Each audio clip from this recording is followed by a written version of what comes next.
back and forth.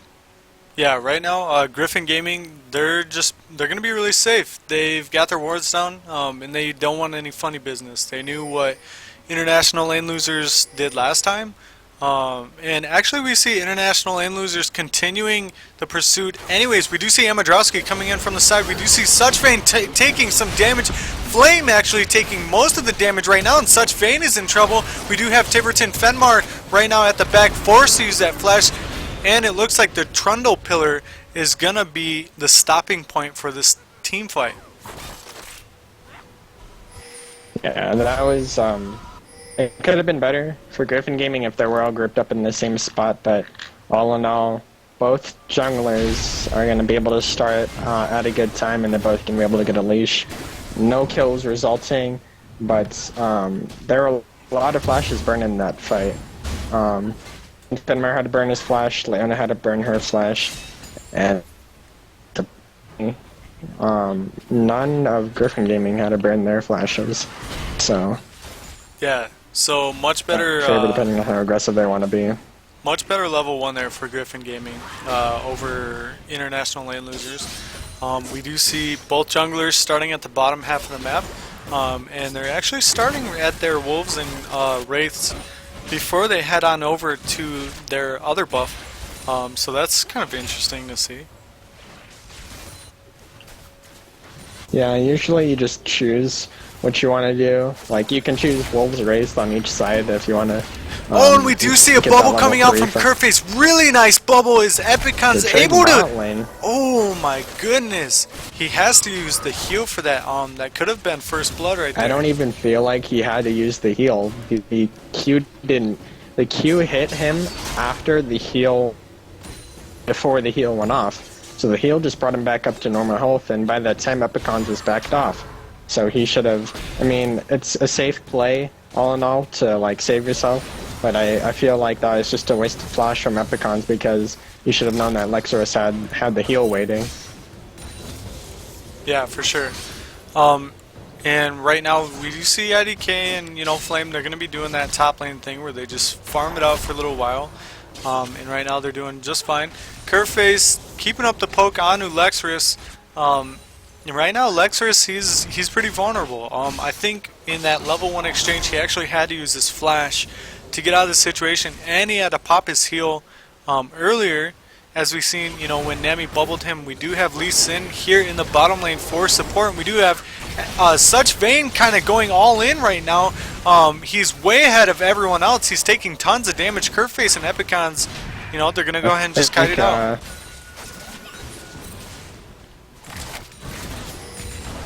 I think you're lagging a little bit on your end, so it was kind of hard to read you, but hopefully we can get that sorted out in this pause here. But it's just like I'm going to talk about the bot lane gank when we get this sorted out. It's a really good disengage from Epicons to use the Jinx chompers to disengage the gank from Tiverton Fenmar, because Lexorus and Tiverton got caught up in the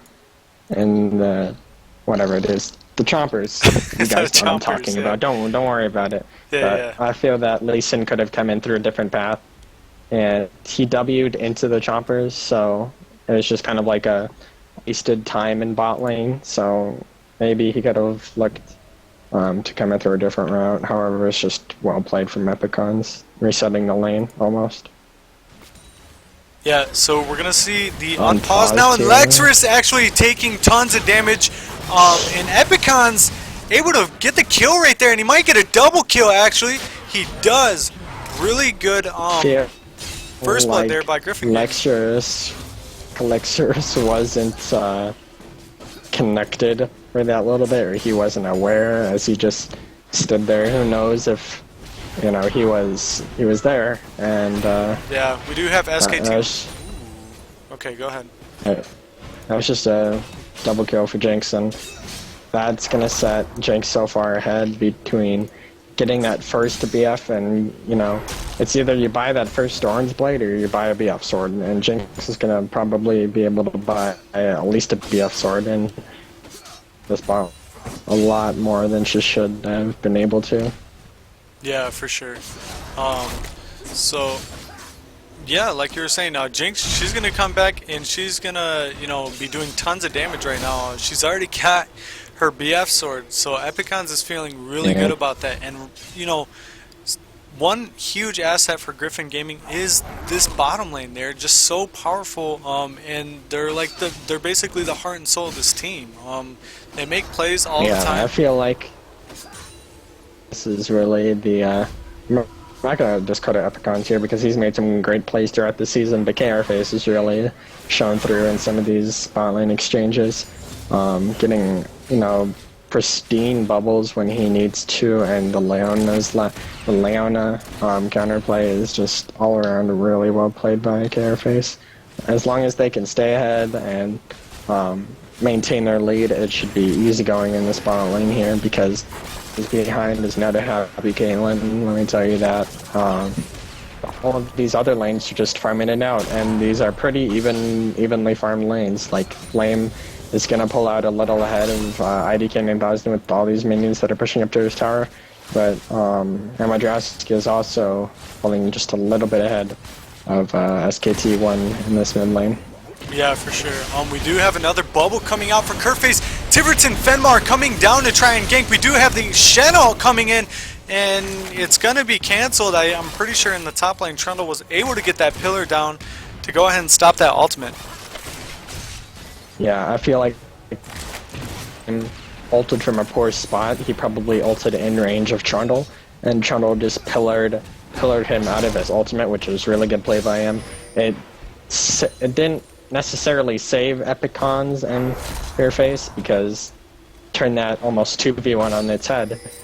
And so Lee Sin almost broken sharded. I saw it on the corner of my screen, almost broken sharded. That's why. But him going back is going to signal Griffin Gaming for this dragon here. And they're going to go ahead and get another early lead. Yeah, we do see goes all in. And Madrowski might drop down to the last little tick of Ignite. No, he's not going to. He barely makes it out with his life. Excuse me.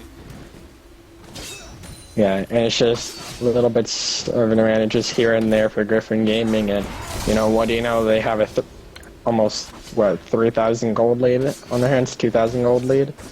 So for it only being 8 minutes into the game, I feel like that's a pretty substantial lead from all the farm that the spot lane is getting ahead and the double kill. So the more that they can pressure, the more that they can get ahead, the better it'll be. Yeah, for sure. Right now, Epicons and Kerface just doing such a good job of pressuring this bottom lane tower, and there's nothing really international lane losers bottom lane, such Vayne and Lexers can do about it. We do see Lee Sin over here grabbing golems, so he's there as kind of like a cushion just in case they try any funny business. But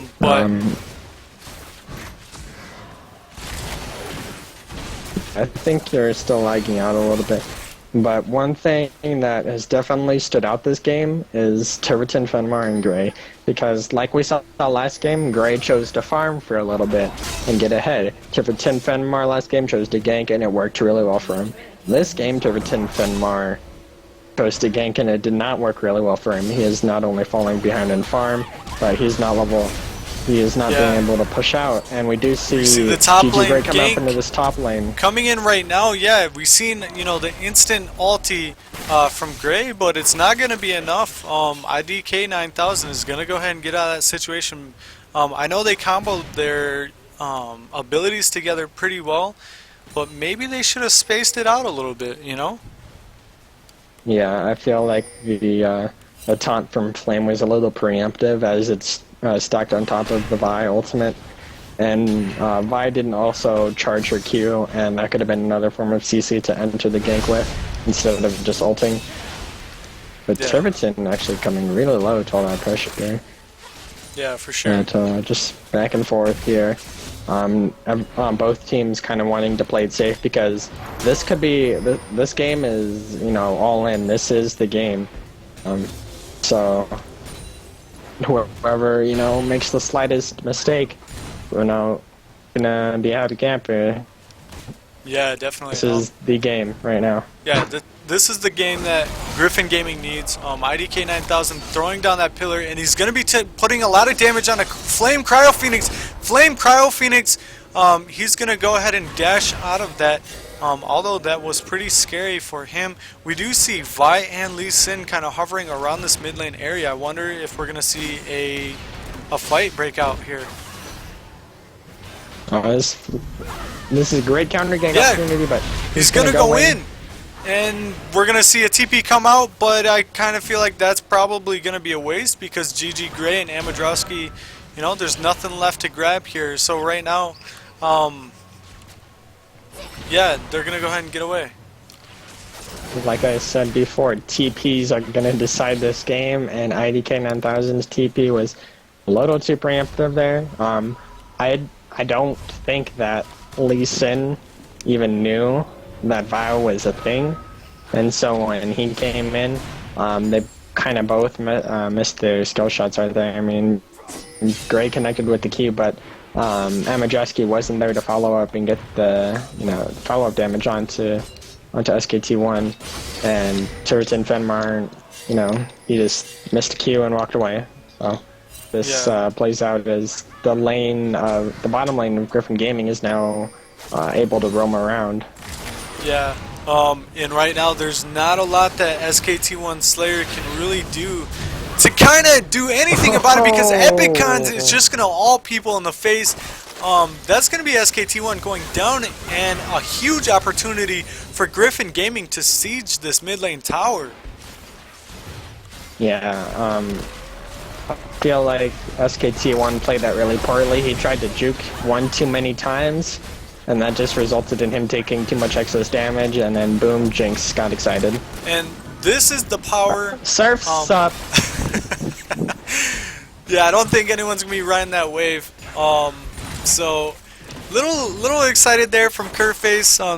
Griffin Gaming starting to get their step back, and I think they need to go back home and get their. I think they need to go back home and get their paddle boards because they're not ready to ride the big wave yet. I think that was a little preemptive, but it doesn't matter because they can just keep pushing, and they have accumulated 1,000 gold lead already at 12 minutes into the game.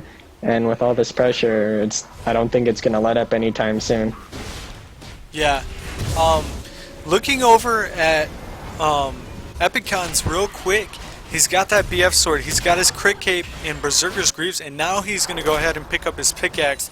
So he is obviously rushing that Infinity Edge first, which means he is doing so much damage. 81 CS at 13 minutes with 3 kills. This guy is huge, man. You do not want to mess with him. The golden pair, him and Curface, just continue to synergize so incredibly well.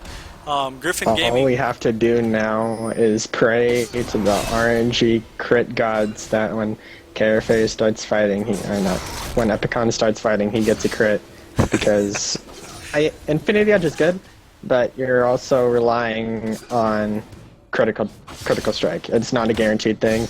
And, who knows how much of a factor it's going to play out. Yeah, for sure. Flame Cryo Phoenix wanting to fight here in this top lane. GG Gray is going to go ahead and grab Dragon. However, Flame Cryo Phoenix in this top lane continues to push, and there is nothing that IDK 9000 can do to stop it. I feel like Griffin Gaming revised a lot of their early game coming into this game. They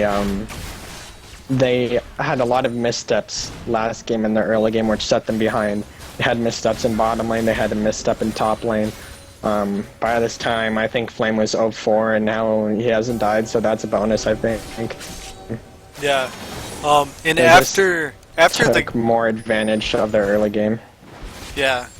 After the last game, I'm pretty sure these guys were fired up. They were upset about their last match, but they were ready to go for this match, and we do see the initiation coming out from GG Gray, and that's going to be Epicons right now getting another kill. We do see so much damage coming out on Such Fane, and they're still continuing to dive. Flame just tanking this tower, and at the end of the day, just one kill. Tiverton was the only death right there, but wow, that was really scary. International lane losers are feeling the heat right now. They are definitely feeling the heat. Not only are Griffin Gaming at their inhibitor tower at 15 minutes, they have almost accumulated a 10,000 gold lead at 15 minutes, and it's only 4 kills. This is kind of ridiculous. That nothing like besides that. That was a really, really well executed combo coming out from Griffin Gaming. They had the Vi ultimate synergized with that Nami bubble. Lee Sin couldn't move probably for about 4 or 5 solid seconds there, and he just got 100 to 0'd.